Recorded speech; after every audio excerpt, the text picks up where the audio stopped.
ტიპებს კიდიათ. შენ მე რაღაცას მეუბნები, რომ ადექი და 10 წუთი იარე ჭამამდე, ან 10 წუთი იარე ჭამის მერე ან რაღაც მსგავსი. ანუ მე მაგ 10 წუთიან სიარულის შედეგს ეხლა ვერ ხედავ.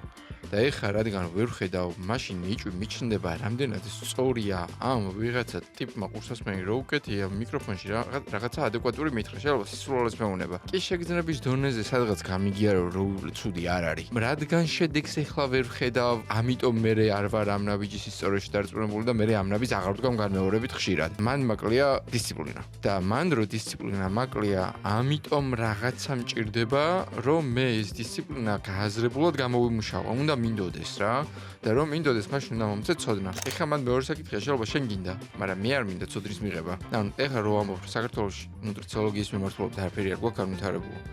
1960 წლის გაიდლაინებით ხელმძღვანელობთ რო ამბობ კისელი რო წერია ენდოკრინოლოგები რო კვებას ნიშნავენ მენიუში კისელი რო გაქვს. როგორ დავიჯერო რომ ერთი ადამიანი მაინც არ აღმოჩნდა ისეთი რომელსაც კითხვა გაუჩნდა რა კისელი. მაგაში გეთახმები და მაგრამ ეს არ ეხება ყველას.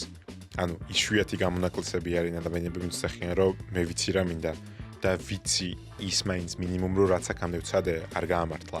ამიტომ მოდი ახალ გზას ვსწავლი, ამიტომ მოდი ვისწავლი და ესეთი იშვიათი გამონაკლისები არიან ადამიანები უკვე 300-ზე მეტი ვინც აკადემიაში მოვიდა. პროცესი გაიარა. პროცესი კი არ გაიარა მარტო. უკვე იმდენად მოაგვარა თავისი პრობლემები, რომ სხვა ადამიანებისთვის იწყებს ამ დადებითი ინფორმაციის გავრცელებას და დახმარებას და ეს არის ქსელი.